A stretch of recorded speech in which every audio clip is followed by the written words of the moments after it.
नमस्कार दोस्तों। अगर आपसे कोई कहे कि यूटिलिटी फंक्शन से आप डिमांड फंक्शन निकाल दो, हिक्सियन मार्शलियन, तो आप आसानी से निकाल दोगे। लेकिन जब आपसे कहा जाए कि आपके गिवन यूटिलिटी फंक्शन मतलब यूटिलिटी फंक्शन दिए होने पर इंडिफरेंस कर्व निकालो, तो कैसे निकलेगा। तो आज का हमारा वीडियो इसी पर आधारित है और आपको वीडियो में अंत तक बने रहना है, क्योंकि एक कुछ नया सीखने आप जा रहे हैं। Derivation of indifference curve from utility function. तो एक सपोज करो, एकदम सिंपल यूटिलिटी फंक्शन मैं दे रहा हूं। u is the function of x y equal to under root x. This is the utility function, और इसी यूटिलिटी फंक्शन से हम डिराइव करेंगे क्या चीज, इंडिफरेंस कर्व। तो मैं इंडिफरेंस कर्व का भी डिफाइन करते हुए आगे बढ़ूंगा। तो सबसे पहले आपको ये जानना होगा कि इंडिफरेंस कर्व है क्या। तो इंडिफरेंस कर्व बेसिकली ये कॉम्बिनेशन ऑफ टू गुड्स है, यानी दो गुड्स या कॉमोडिटी या दो वस्तुओं का एक कॉम्बिनेशन है, जिससे किसी भी कंज्यूमर को इक्वल सैटिस्फैक्शन मिलता है। आप डिफाइन कर सकते हो, indifference curve is various combination of two goods giving equal satisfaction to consumer। अब मान के चलो दो एप्पल, ठीक है, 2 एप्पल एंड 3 मैंगो, ऑरेंज हमको मान लो कंज्यूमर को 10 दे रहा है। मान के चलो इसको 4 एप्पल कर दिए और यहाँ 1 ऑरेंज, वो भी 1 ऑरेंज 1 ओ, वो भी 10 ही कंज्यूमर को क्या देगा, सैटिस्फैक्शन। तो सैटिस्फैक्शन देगा, तो यानी कहने का मतलब ये various combination of two goods two commodity, और ये ऑफर करता है कंज्यूमर को या देता है इक्वल सैटिस्फैक्शन। कोई भी और भी आप करें, लेकिन एक गुड्स की मात्रा को बढ़ाएंगे तो दूसरी गुड्स की मात्रा ऑटोमेटिकली, इसका 2 से 4 हुआ तो ऑटोमेटिकली ये 3 से 1 हो गया, तो घटता है, क्योंकि due to declining marginal rate of substitution.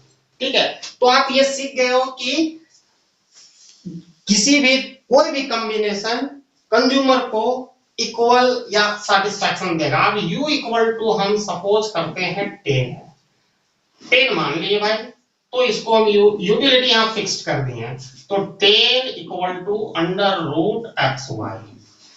ठीक है, squaring of both side, squaring of both side,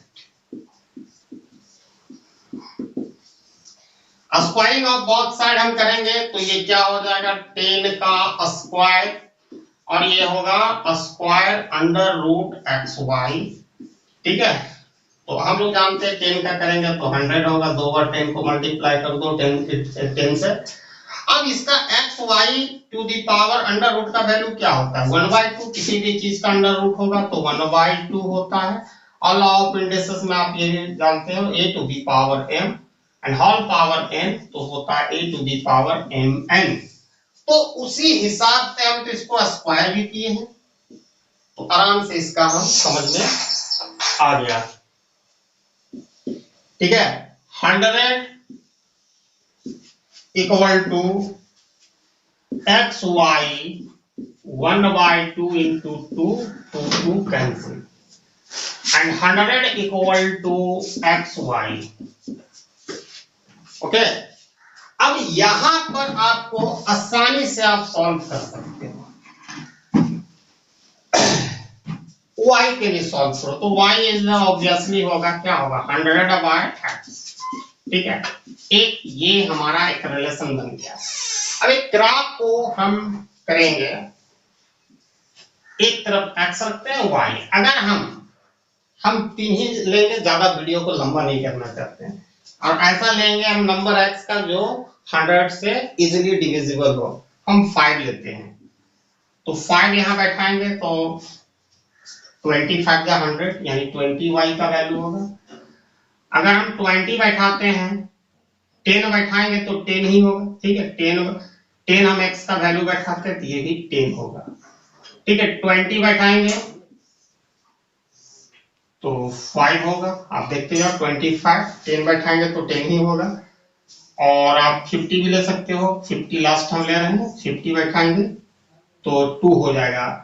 ठीक है, तो उतना लंबा वैल्यू फिर हमको ग्राफ खींचने में परेशानी होगी। आप जितना भी बैठाओगे 1 बैठाओगे 100 आएगा तो ग्राफ काफी मतलब लंबा हमें खींचनी पड़ेगी। ठीक है, तो हम सिंपल 3 ही लिए एक्स का वैल्यू, इधर y कॉमन लेते ओ एक्स, तो यहाँ हम 5 का रेंज में लेते हैं, 5, 10, 15, 20, 25, 5, 10, 15, 20, 25।